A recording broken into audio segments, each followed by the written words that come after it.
So in today's video, we're gonna get the Camaro in and go ahead and get the Z01 diff, trans, everything installed, and get the manual SS harness installed, and hopefully get this thing swapped and get it done. So let's get it in and check it out.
All right, so we got the transmission out, harnesses out. Pretty much I'm gonna get transmission, everything back in before we do the diff. The exhaust might not work because when you order the course, they ask you if you have a Z01 or not. And I think the diff being so large is gonna give us a little bit of issues, but got our new monster clutch, TIC Performance master cylinder, new harness from GM. The harness was only like 140 bucks or 240 bucks. So it is well worth it to not have to modify the factory harness. That should go right on, deal with our CAN bus and everything, and I'll get into the CAN bus here in a second. So pretty much the CAN bus goes through the power steering, electric power steering rack, and it's built into the harness that come off this engine. And it goes through all this for the body control module and whatnot. So pretty much the transmission has to be unplugged and CAN bus has to be crossed at the factory plug for the transmit automatic. But if you install this manual harness, that's already bypassed and you shouldn't have to worry about it. Then you can read the vehicle and the transmission will not even pop up in it. So long as the transmission is unplugged and the CAN bus wires are crossed, you can make the thing run like a manual, but you still have to wire in your clutch pedal. It's actually like a variable pedal switch, almost like a TPS, and you have to do like a relearn and stuff on it. But yeah, we're gonna get the new harness in and we should be able to read it, and I think it's a manual. And another thing to be aware of, this was an automatic, so it had variable valve timing. So your cam sensor and your variable valve timing plug is different. Here's your knock sensor. This is your wire right here for your rack and pinion. So right here is your crank sensor plug or cam sensor. It's 5 wires for your variable valve timing. The new harness doesn't have but 3 wires. So see right here, it's just a 3 wire because it's just a regular cam sensor. So I'll probably just take this big plug or this little plug off and pin these wires into the big plug and just have 2 open spots. So the pin types are different between automatic and manual cam sensor, because this has the variable valve timing for these 2 wires. Well, them 2 right there. So I'm gonna have to cut the plug off and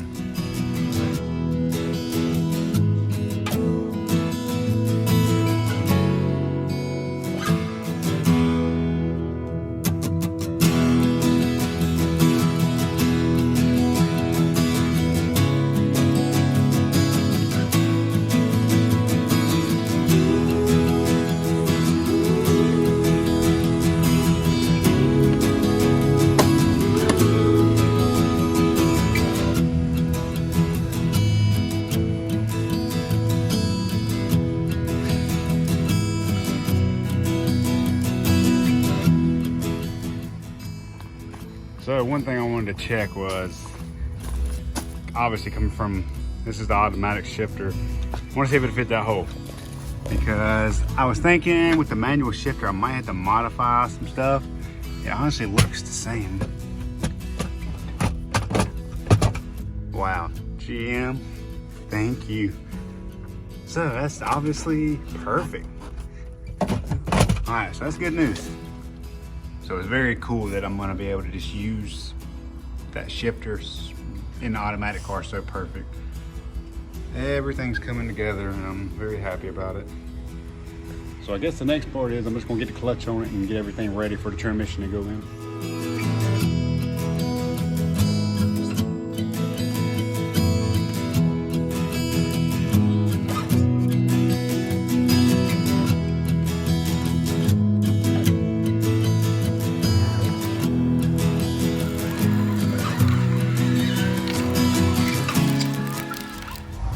Well, ZL1 diff fits just fine.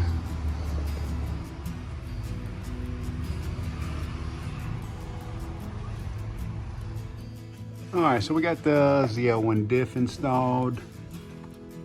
Lines fit fine. The exhaust, of course, the exhaust actually fits around the diff pretty good. We actually thought that it might not work, but we're good. We're got good room. But the only problem we have now is these seals are bad. They got ripped pulling the axles out. Things are like $86 a piece. So they're ordered from the dealer. They should be here in a couple days, hopefully.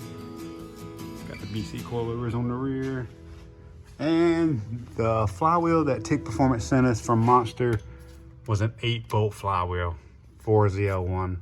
We got an LS3, so we actually got to get the clutch remade. So we're got to send that back and hopefully we can get that pretty soon. So I'm gonna get it off the lift and hopefully that stuff comes within a week or two. So I just got the car pushed into my other bay so I can do the clutch pedal and stuff like that. So we're gonna jump into that now. So once you get ready to do this, you'll see down here, this is where your clutch master cylinder is gonna bolt, but there's no holes. So we gotta make holes. If you look right here, you'll see this fiber. I actually tore it, tears off super easy. This piece right here. So what I'm gonna do, you see here, this plate unbolts from the firewall, but you have to pull the dash, and I'm not doing that. This is part of the body, and there's this raised lip. This piece actually fits perfect on that lip. So what I'm gonna do is take this out to the old car, put it up against there, flush, and then go on the inside the car and maybe take some spray paint and that way I can have 3 holes. A big hole here for the master cylinder and 2 10mm bolts. So that's the plan. So there's already a template to use and everything. So as you can see, I'm holding it on the ends. Well, I got John out there holding it there. So I'm gonna take this paint and just give myself an outline. That way I can cut it out and then I'll be able to just translate that to the piece that doesn't have holes. I got a little runny. But obviously you might not have a car to do this with. You have to get creative, but I do have a car. And if you're doing a swap, it's better to just buy a parts car. So this is the front, and I actually didn't hold it all the way up against. Even on the ZL1 out there, you can see where the factory rips these off. And it had like the perfect little tabs here from where this was ripped off. I just held it up against it. And you can see my holes. They're pretty much perfect. Top one got a little runny on me, but I know what it is. So all I do is cut this stuff out, try to cut it out as perfect as I can. And then I'll be able to, might even put some double-sided tape, put it back in place with our tabs, and then might do the spray paint trick on that, or take a scribe and scribe it, and then get in there and try to cut it. So that's what's next. So what I done was I took that template and I cut it out, and it was a little flimsy after cutting it because you see how thin it gets. So I just pretty much super glued it to a piece of metal, traced it out and cut it out. So now I have this, it should slip over. See, I already changed. This is our stock master cylinder out of the ZL1. We got a Tick Performance adjustable one. But now that slips on perfect. A little wiggle room. So now I just need to translate this to the car. So wiring up the clutch position sensor is going to be pretty easy. So you have pretty much your yellow, white, and tan. All we have to do is one side of the automatic brake switch has these 3 wires. They're off to their self. I think they're furthest to the left. So pretty much all we have to do is, like, these pins ain't the same. What I wanted to do was actually unpin these and just pin the ones from the automatic straight into this plug, but the pins are different.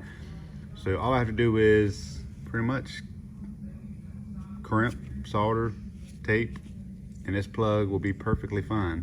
Because if you look at my diagram here, and this here is going to be our new brake sensor, brake pedal position sensor. So these colors don't match what's inside the automatic car, but if you can see here, that's what this plug is. So A right here is your white. So inside the car on the big plug, there's a 6-pin plug in the car for the automatic. So we're gonna be chopping it off, put this plug on, but this white wire is now gonna be connected to your pink wire from the automatic. This yellow wire will be going to a yellow with a white stripe, and then your brown is just the same. So we're gonna get into that now. It's nice having these diagrams. So basically they just run to the body control module, and one of them goes to the ECU. And when the computer is not segment swapped and it thinks it's still an automatic, it uses that for like brake torque management, stuff like that. But when you do a segment swap to a manual, these wires turn into a clutch pedal position sensor. So it's pretty cool that GM done it like this. That way all I have to do is add a couple plugs and bam, the car is gonna be good. Because I thought originally I was gonna have to run 3 wires out to the computer and the body control module, but looking at this, everything should be good. And just to show you what I'm talking about, this is your brake pedal position plug. As you can see, the wires over here, brown, white, and yellow. That's your clutch. That's gonna be your new clutch pedal position sensor wires. And the ones beside it, you can see yellow with a white stripe, pink, and brown. Those are your new brake pedal. That's what I'm wiring for the new brake pedal, but this has much tinier pins, so it's not gonna work by just depinning, which would have been super nice. So I gotta chop this off, get some stuff wired up, and start getting our booster back in, brake pedal, and clutch. So I'm getting it done. So right here is my one for the brake. As you can see, the colors. White goes to pink, yellow goes to yellow with a white stripe, and then your brown to brown. And then on your clutch pedal, it's just all the same colors. I like to use these naked butt connectors, or non-insulated. I get them on Amazon and get the thick ones. Then I just heat shrink them, and then I use Tesa tape to tape it up like factory.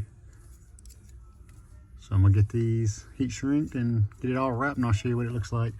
But I cut the factory sleeving off all the way up. So this is basically exactly how a factory manual car would come.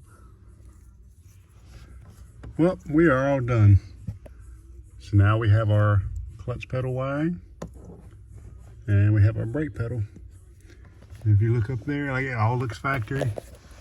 Branches off exactly how an SS manual car would, or any manual Camaro. So we're all done here. Now I just got to get the pedals and master cylinder and everything back in, and we are done with the brake wiring and clutch wiring, in theory. Surely this should all work just fine.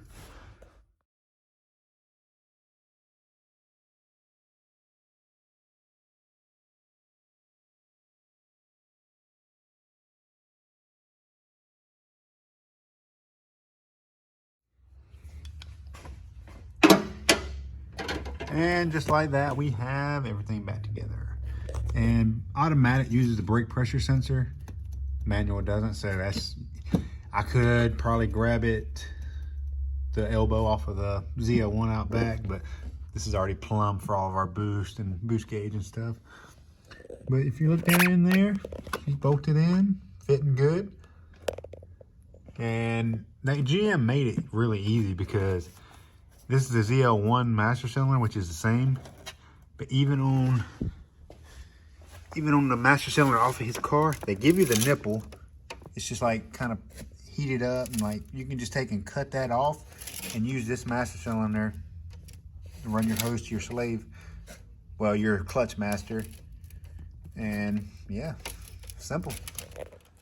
So honestly, that's all that we can do until we get our clutch. From here on out, now it's just like we're doing a clutch job, because like everything's there. I still gotta do my segment swap, which I already have a file for that. So as soon as we get our clutch, we'll get it back on the lift, get the clutch in, and then we will hopefully be ready to crank it.